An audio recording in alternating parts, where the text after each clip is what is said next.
Reka nongere ngusuhuzana ariko nguha n'ikaze mukunzi wacu inshuti y'akadasohoka udahwema gukurikirana amakuru ndetse n'ibiganiro tugenda tunyuza hano kuri Ukuri News TV. Tugarutse rero amakuru y'igicamunsi, amakuru yihutirwa dore ko ari inkuru ibabaje ku gipolisi cya Uganda by'umwihariko na leta muri rusange. Nyemerera rero untize umwanya wawe mutoya tubashe kuramburira hamwe izi breaking news, dore ko ari amakuru aba cyaracyara ku bindi binyamakuru. Rero reka twihuse cyane tutagutindiye tukubwire ko izi saha tuvugana imodoka yo mu bwoko bwa Pandagare yari irimo yerekeza ahitwa Nkandimba, irimo kuva Ntwetwe ni mu gihugu cya Uganda, imaze kuba yakora impanuka. Ndetse tukubwire ko muri Uganda nanone hari amakuru avuga ko ikimoteri cy'umujyi cyangwa se aho twakwita nk'ububiko bw'imyanda, umujyi wa Kampala umaze gutangaza ko bwaridutse mu joro ryakeye, aho hari kubera imvura nyinshi. Byatewe n'imvura nyinshi yaguye rero ibasha kuba yatengura icyo kimoteri cy'imyanda. Kugeza ubu ababarirwa muri 20 babashe kuba bahasiga ubuzima. Nanone turabageza mu gihugu cya Kenya tubabwire ko hari gutegurwa imyigaragambyo aho muri Tanzania, aho imyigaragambyo y'ishyaka ritavuga rumwe n'ubutegetsi ibashe kuba yagera kure, dore ko ejo haje kuba hakomerekeramo abagera ku 8. Ndetse perezida wa Kenya nyuma y'irahira rya perezida Paul Kagame, perezida wa Kenya William Ruto yaje kuba yaganira na perezida Paul Kagame, ndetse ko banagiranye ibiganiro bikaza kuba byagenda neza. Reka tukubwire ngo hamwe n'andi yose reka tuze kuyakuramburira aka kanya. Icyo usabwa ni ukwandika igitekerezo cyawe, ndetse nyabuneka utari wakanda subscribe ukayikora kugira ngo buri gihe cyose dusenge inkuru cyangwa se ikiganiro ujye ubasha kubibona mu ba mbere, bityo tubashe kubana mu makuru ndetse n'ibiganiro tugenda tunyuza hano kuri Ukuri News TV. Reka tukubwire rero nyuma y'uko imodoka yo mu bwoko bwa Pandagare yari irimo kuva Ntwetwe yerekeza Ntimba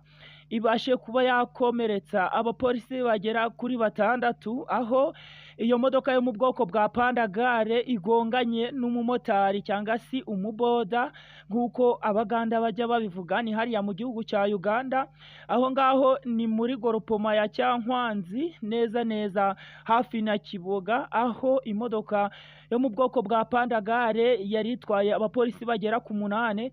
ibashe kuba yakora impanuka igonganye n'umumotari cyangwa se umuboda, maze abapolisi bagera ku 8 bakabasha kuba bagira ikibazo. Aho nk'uko muri kubibona kuri screen zanyu, kugeza ubu ngubu polisi y'igihugu cya Uganda hari ibyo ihise itangaza, aho itangiye kugenda iburira abamotari gutwara imoto cyangwa se ipikipiki batabashije kuba basoma. Nk'uko byari bigaragara kuri video muraza kubona, umumotari yabashe kuba yakitambika iyo Pandagare, ari nako Pandagare yahise ifatiraho iramugonga, iza kuba birandura munsi y'umukingo, ari nako abapolisi bahise bamwe bajyanwa kwa muganga. Kugeza ubu ngubu ntawe biratangazwa ko yaba yitabye Imana, ariko turacyatohoza amakuru neza. Reka tubabwire ko mu joro ryakeye ejo ku munsi wo ku Cyumweru muri Uganda mu mujyi wa Kampala, aho hiriwe imvura nyinshi cyane iteye ubwoba, yaje kuba yakangiriza amazu ndetse n'abaturage, ibasha kuba yabimura, dore ko imirima igera kuri hegitari, ku buso bwa hegitari zigera ku 8 yaje kuba yakwangizwa n'imivu ndetse n'inkangu z'iyo mvura. Ariko ikibazo nyamukuru, ikimoteri cyangwa se aho bamenaga imyanda, ikimoteri kinini cyane cy'umujyi wa Kampala aho bamenaga imyanda cyaje kuba cyasenyuka. Rero ni ku mpamvu y'iyo mvura yabashe kuba yagwa umunsi w'ejo, ndetse ko yanaraye iragwa kugeza uyu munsi mu gitondo kuwa mbere, ari nako icyo kimoteri cyaje kuba cyatenguka, aho cyari gisanzwe cyubatse kikabasha gutenguka, kikabasha kuba cyasenya imiryango igera kuri 6, amazu akabasha kuba yarengerwa. Ari nako polisi yahariya mu gihugu cya Uganda igikomeza kugenda ishakisha bamwe mu babashije kubaragwaho cyangwa se kugwirwa n'icyo kinombe, amazu amwe n'amwe akaba yabashije kuba yasenyuka, dore ko polisi ya hariya muri Uganda yahise itangaza ko muri ayo mazu agera ku 8 yabashe kuba yasenyuka. Kugeza ubu ntibaratangaza amazina cyangwa se imyirondoro ndetse n'umubare w'ababashije kuba bagwa muri icyo kinombe, aho kugeza ubu mu perereza birimo kuvugwa ko abagera kuri 13 arimo bamaze kuboneka, ariko mu miryango igera ku 8 hakaba hari gukekwa ko habarirwamo abantu bagera kuri 50. Birumvikana cyari ikinombe kinini kimaze imyaka igera kuri 25 aho cyubatswe ku bufatanye na leta ndetse n'umujyi wa Kampala, aho rero cyaje kuba cyasenyuka kikabasha kuba cyahitana abaturage benshi bagiye batandukanye, aho kugeza ubu ngubu bivugwa ko abo 13 aribo babashe kuba bagaragara. Rero reka tukubwire ko umunsi w'ejo hariho umuhango wo kurahira kwa nyakubahwa Perezida Paul Kagame, aho yaje kuba yarahirira kuyobora u Rwanda. Abaperezida bagiye batandukanye bakaba bari mu muhango wo kuba babasha kuba inyuma ya Perezida Paul Kagame, aho yarahiriye kuba yayobora.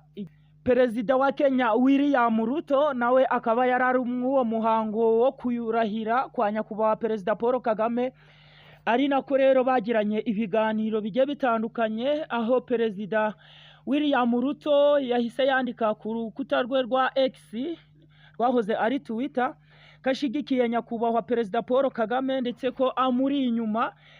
amaze no kuba yakemera ibyo bumvikanye, cyane ko baganiriye ibintu bigiye bitandukanye, aho baganiriye ku mubano uri hagati yo mu burasirazuba bwa Kongo ndetse n'umubano iki gihugu cy'u Rwanda gifitanye na leta ya Kongo, aho barimo kuganira ku bijyanye n'umutwe wa M23 kugeza ubu ngubu wagiye wigarurira uduce tugiye dutandukanye. Kugeza ubu harabarurwa imidugudu igera ku 100 M23 iri kubasha kuba yagenzura, aho kugeza ubu ngubu yamaze kuba yafata umupaka uhuza Uganda na kiriya gihugu cya Repubulika Iharanira Demokarasi ya Kongo, umupaka wa Ishasha. Kugeza ubu ngubu uduce turimo Ndumba, Cyeshero ndetse na Bushenyi ikaba irimo kutugenzura. Kugeza ubu rero uyu mutwe wa M23 ukaba hari izindi ngabo z'abarundi zigera kuri 14 wabashe kuba wakivugana. Ni mu murwano wasakiranyije izi ngabo za M23 ndetse n'ingabo z'igisirikari cya Kongo FARDC wabaye ku munsi w'ejo bundi hashize, aho izi ngabo za M23 zabashe gukomeza gukubita inshuro iki gisirikari FARDC ndetse n'imitwe gifatanyije, harimo nka Mai Mai Nyatura, Wazalendo, FDLR ndetse na za Rudurunana, abacancuro b'abazungu, iyi miryango igiye itandukanye itegamiye kuri leta, ndetse harimo ONI, SADC ndetse n'abandi basirikari bagiye batandukanye, aho uyu mutwe wabashe kuba wakwigarurira ibifaru bigera kuri 2 ndetse n'imbunda zo mu bwoko bwa kajegeri zigera ku 8. Reka tubabwire